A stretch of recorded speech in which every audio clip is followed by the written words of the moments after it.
Country music star Tim McGraw collapsed on stage during a performance in Ireland last night. His wife, Faith Hill, addressed the crowd in a video posted to Instagram. During a performance in Ireland, country icon Tim McGraw suddenly collapsed mid-set, leaving the crowd in disbelief. As the room fell into stunned silence, Faith Hill stepped forward, her voice heavy with emotion as she spoke to the audience.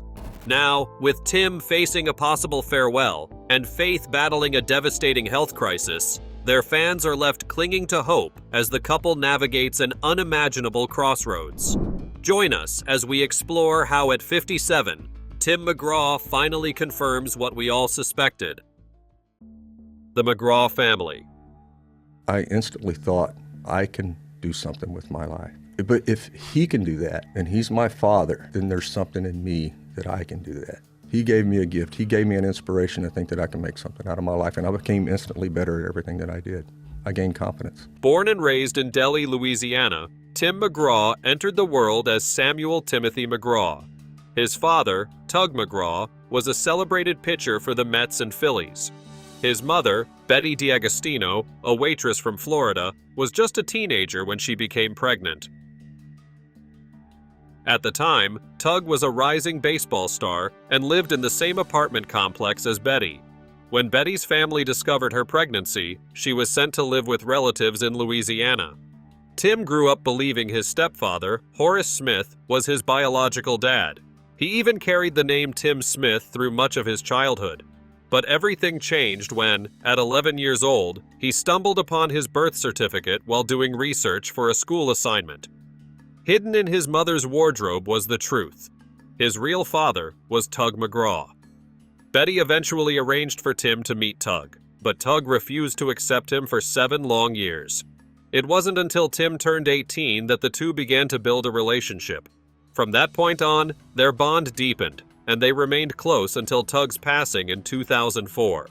Long before Tim McGraw knew about his connection to professional sports through his biological father, he was already drawn to the field. In high school, he was active in the Florida Football Alliance and devoted to baseball, showing real promise on the field. His original plan was to attend Northeast Louisiana University and play ball, but somewhere along the way, his path shifted. He traded his dreams of the diamond for a law degree. At least that was the plan. Then came a twist he never saw coming. A knee injury during his college years put an end to any hopes of going pro. What could have been the final chapter in his athletic journey instead opened the door to something entirely different. Music. It started small. Tim picked up a guitar in college and began playing for tips, often struggling to find his sound. His housemate even hid the guitar, joking that Tim wasn't exactly a natural. Still, he stuck with it. When his mother moved back to Jacksonville in 1987, he followed, enrolling at Florida Community College. There, surrounded by local talent and small-town gigs, he slowly sharpened his craft. Then came 1989. On the day his musical hero Keith Whitley passed away, Tim made a life-altering decision. He dropped out of college and set his sights on Nashville. The long and winding country road. That move marked the beginning of his journey into country music fame. In 1990, Tim caught the attention of Curb Records. He had given a demo tape to his father, Tug McGraw, and a friend who happened to know someone at the label got it into the right hands. A few weeks later, the label called. They liked what they heard and wanted to hear more. His first single, What Room Was the Holiday Inn, dropped on March 29, 1991. While it didn't break into the Billboard Hot Country Songs chart, it caught enough ears to stir interest. A radio station in Nashville saw potential in it and added it to their rotation. Over in Philadelphia, a program director at WXTU radio station admitted the song didn't leave a lasting impression, but Tim's famous last name made him intriguing enough to bring in for a shot. His debut album hit the shelves in April of 1993, and it barely made a sound. The release didn't just underperform, it completely missed the mark. No sales certification, no appearance on the top country albums chart. Of the 3 singles released, Only Two-Step Memory Lane and Welcome to the Club got modest attention, but not one song made it onto the country singles chart. For the most part, the album faded into the background, overlooked and quickly forgotten. A couple of tracks, Memory Lane and Tears in the Rain, were co-written by Joe Diffie, but even that wasn't enough to save it from being his only studio album to go virtually unnoticed. But then everything changed. His second album, Not a Moment Too Soon, dropped like a thunderclap in 1994.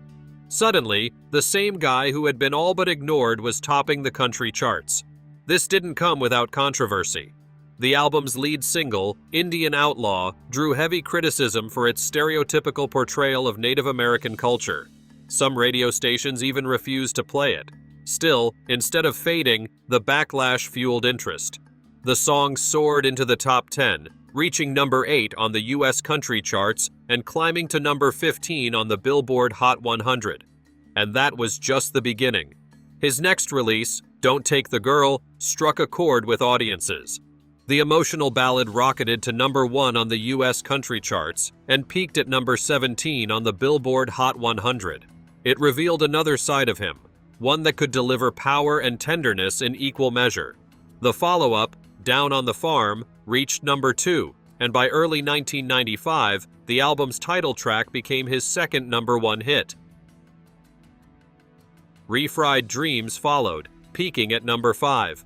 By then, Not a Moment Too Soon had sold 6 million copies. It was the number 1 album in country music, and even topped the Billboard 200. The accolades poured in. At the 1994 Academy of Country Music Awards, Tim walked away with Album of the Year and Top New Male Vocalist.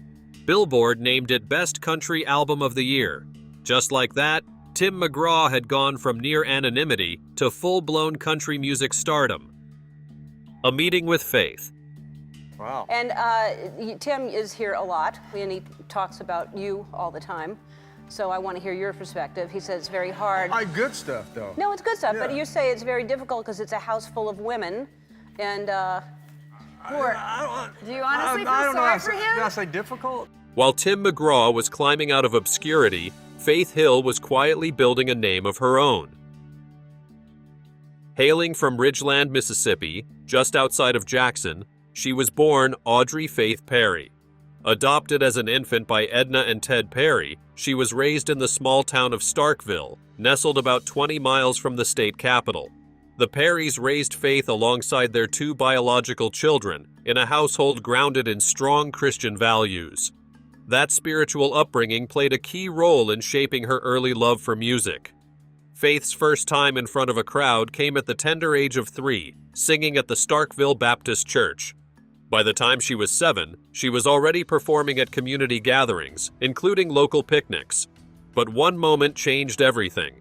Just before her 9th birthday, in 1976, she saw Elvis Presley perform live at the Jackson State Fair Coliseum.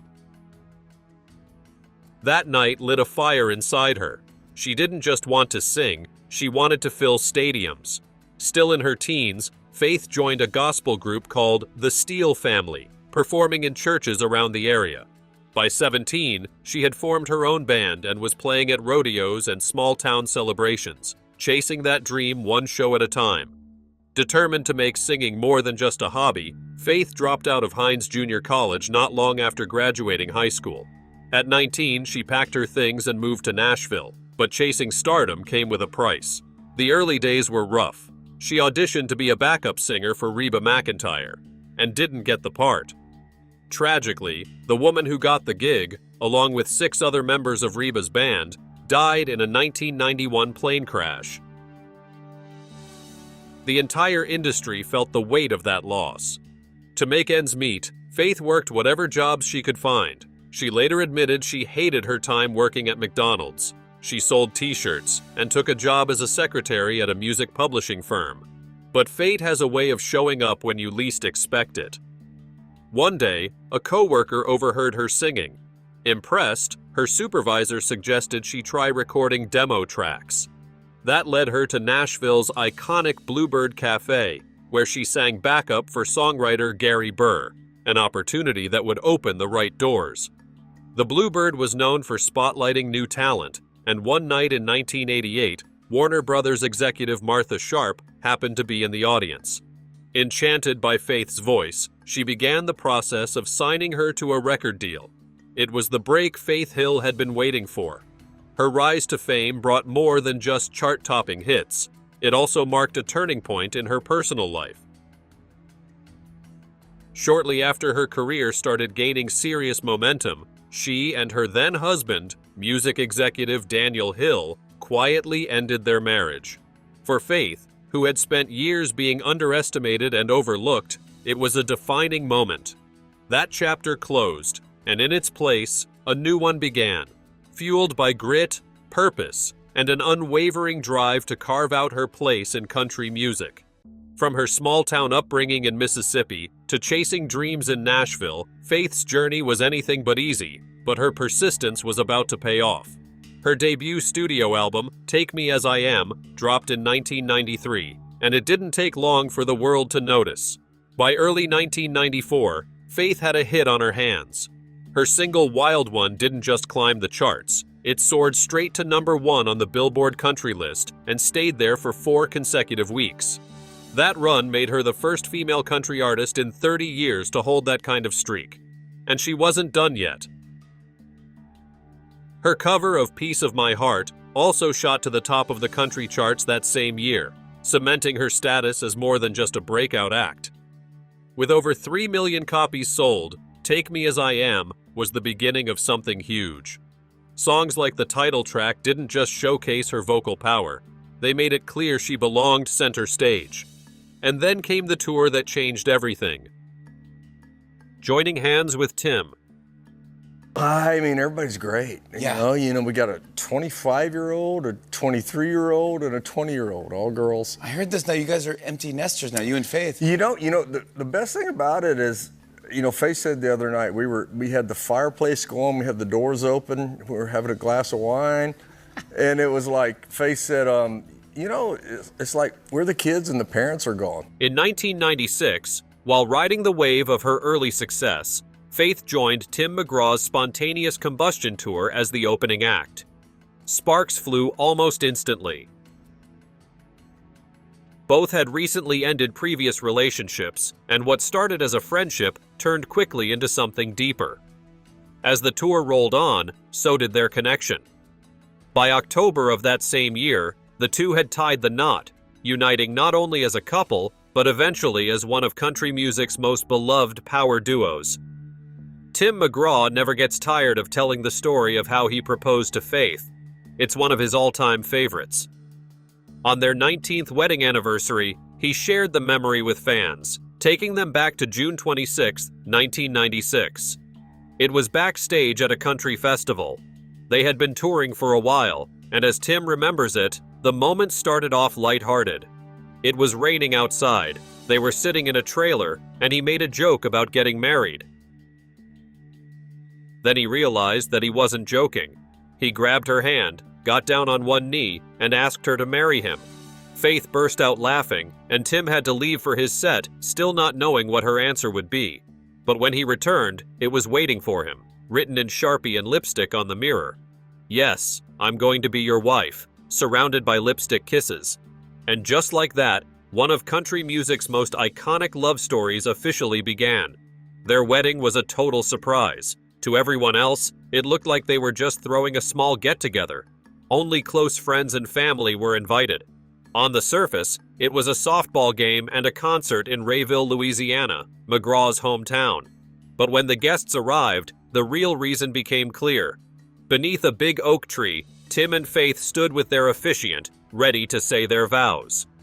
Faith wore a simple white outfit and was glowing, 3 months pregnant. She ditched her shoes and gloves and kept things easy with a pearl necklace. Tim showed up in jeans and a black coat. Nothing fancy, just real. The whole ceremony felt personal, heartfelt, and completely theirs. It set the tone for the kind of life they'd go on to build together. Over the years, the family grew. They welcomed 3 daughters, Gracie, Maggie, and Audrey. By the time Audrey graduated in 2020, Tim and Faith found themselves stepping into a new chapter. empty nesters. Yet, even after decades together, their bond continues to capture attention. What's the secret to making it last? For Tim, it all hinges on a single promise. In a recent interview, he explained that when they got married and started a family, they made a pact. No matter how hard things got, walking away was never going to be an option. Shaking the foundation. Tim McGraw's marriage to Faith Hill has always looked solid from the outside. But it wasn't without its battles. Early on, their relationship was tested by Tim's struggle with alcoholism. During those years, he says Faith was his anchor, the one who held him steady when everything else was slipping. Looking back on that time during a podcast interview, Tim admitted that if he hadn't married Faith at 29, he might have run his career into the ground, or worse. Her steady support helped pull him out of that dark chapter, guiding him toward recovery and a healthier life. The couple survived those early struggles, and they grew stronger through them. Touring together year after year, they built a rhythm. Their friendship deepened, and being on the road side by side became a kind of glue. Through packed stadiums and sleepless nights, they kept showing up for each other. That shared experience, combined with real resilience, helped them weather the storms. You can see it in the way they talk, the way they parent, and the way they still show up for fans. Love, respect, and family have always been at the core of it. As for what makes their marriage work, there may not be a single secret. But whatever it is, it's clear they've held on to it. And as fans, we can only hope for many more happy, healthy years for country music's most iconic duo. Still, in recent years, concerns have surfaced, this time about Faith Hill's health. Supporters have been on edge ever since word got out about a troubling diagnosis. Many fear her neck problems may be resurfacing. The worry dates back to the 1990s when Faith had to pause production on her second album to undergo surgery for a burst blood vessel in her vocal cords. Then, in 2015, when she and Tim attended the Academy Awards with noticeably short hairstyles, attention turned to the faint but unmistakable scar down her neck. Reports suggested she had undergone surgery that January, specifically an anterior cervical discectomy and fusion, a procedure often used to treat pain caused by a herniated disc. Though she appeared to recover well, the speculation never fully went away. Whispers have started again, with fans questioning whether the issue has returned. But Faith and her team haven't addressed the rumors, so for now, the public is left in the dark. And maybe that's exactly where we should stay. When it comes to someone's health, speculation helps no one. It spreads quickly, adds anxiety, and crosses personal boundaries, especially when that person may be privately dealing with a tough situation. Just think of Chadwick Boseman, who endured public scrutiny over his changing appearance while quietly battling cancer. No one knew until after he was gone. Faith deserves that same grace. If she's dealing with something, let her do it on her own terms. Until there's something official, let's give her the space and respect she's earned. Resilience has always been one of her defining traits. After the massive success of It Matters to Me, she made the unexpected decision to step back from the spotlight. For 3 years, she pressed pause on her rising career, not because she was fading, but because she was choosing family. After 4 non-stop years of touring, Faith was ready to focus on her home life and her relationship with Tim. Still, music never fully left the picture. Even during her time away, she and Tim kept creating together. Their first duet, It's Your Love, turned out to be a game changer. The song dominated the charts for 6 straight weeks, and it didn't just win over fans. It earned them awards from both the Country Music Association and the Academy of Country Music. It marked their first major milestone as a couple in the industry. Faith has said that every time she and Tim perform the song live, it feels like the rest of the world fades out. It's just the two of them, lost in the music. That kind of connection has always resonated with fans and stood as proof of her ability to balance heart, home, and career. Knowing when to pull back and when to shine, that's Faith's strength.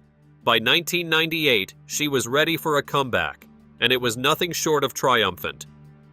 A burgeoning career.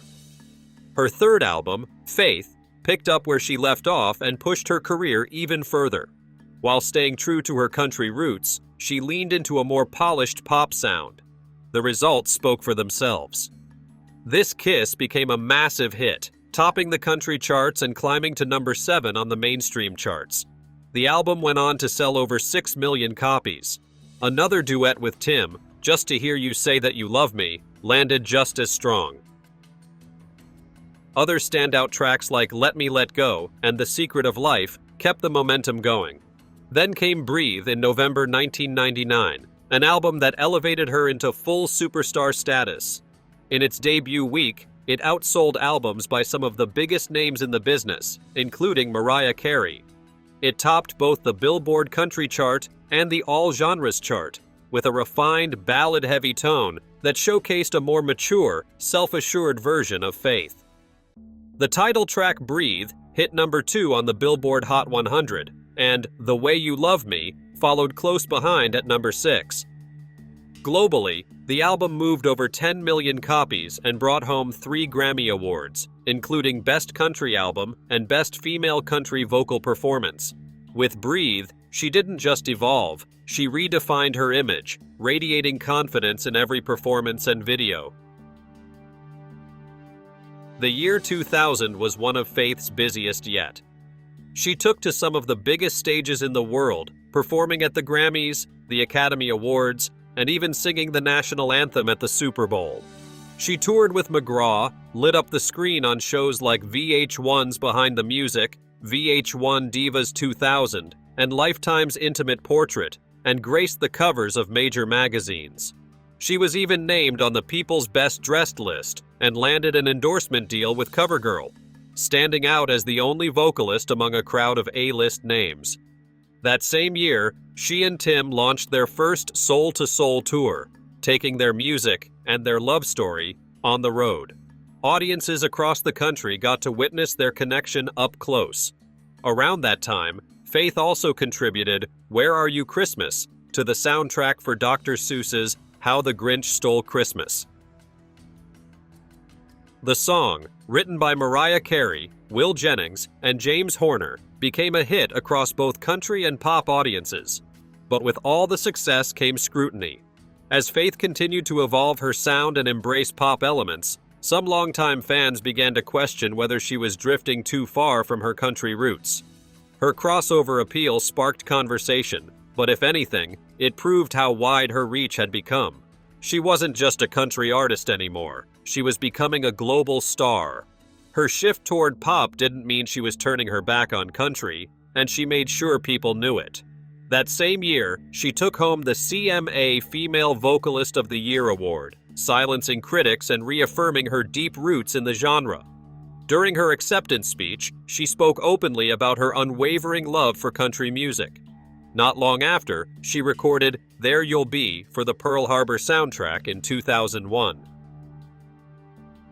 Originally pitched to Celine Dion, the song ended up in Faith's hands, and it didn't take long for it to become one of her signature tracks. Riding that momentum, she released a compilation album titled There You'll Be, The Best of Faith Hill, giving fans around the world a curated collection of her biggest moments. The title track earned her both Grammy and Oscar nominations. The album also featured dance remixes of crowd favorites like Breathe and The Way You Love Me, along with reimagined versions of songs such as Piece of My Heart. During this period, her music started showing up in unexpected places.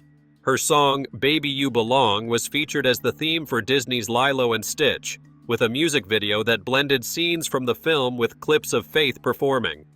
Another track, When the Lights Go Down, served as the anchor for a national broadcasting company special, where she not only performed her hits, but also gave fans a behind-the-scenes look into the making of Cry. Family comes first. After stepping away from the stage to focus on raising her children, the couple returned for the Soul to Soul 2 tour, and it was massive. The tour brought in a staggering $90 million, making it the highest-grossing country tour at the time. It was more than a comeback. It was a statement. Faith Hill was still every bit the powerhouse performer fans had come to love.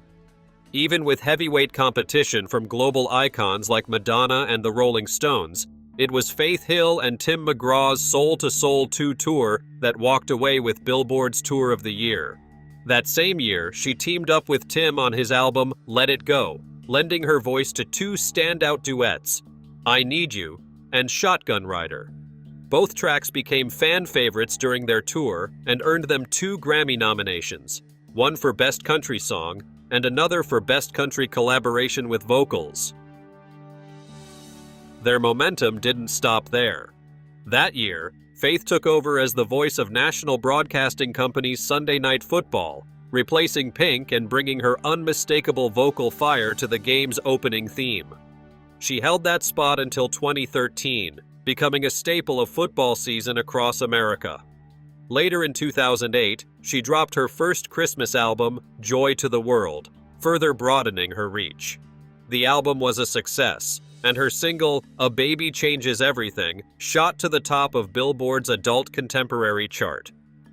In 2009, Faith continued to deliver iconic performances, this time with a powerful rendition of America the Beautiful at the 43rd Super Bowl. That same year, she sang The Long and Winding Road at the White House in a tribute to Paul McCartney, with President Obama in attendance. She also took on ABBA's The Winner Takes It All at the Rock and Roll Hall of Fame, showing once again that genre didn't limit her. In 2010, she and Tim were featured on the soundtrack for the film Country Strong.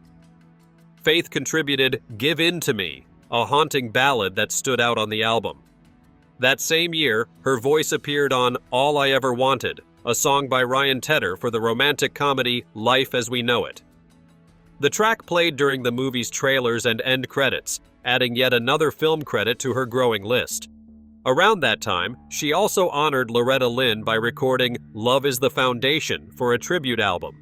The 2000s and 2010s were high-impact years for Faith Hill's career. By 2011, she was back in the studio, crafting new material. Working with Brendan O'Brien, known for his work with Bruce Springsteen and Pearl Jam, and pop producer Brian Kennedy, Faith set out to make a record that reflected her life at that moment. It had to feel personal. It had to feel real. She gave fans a glimpse of what was coming with her performance of Come Home, a One Republic cover, at the 2011 CMA Awards.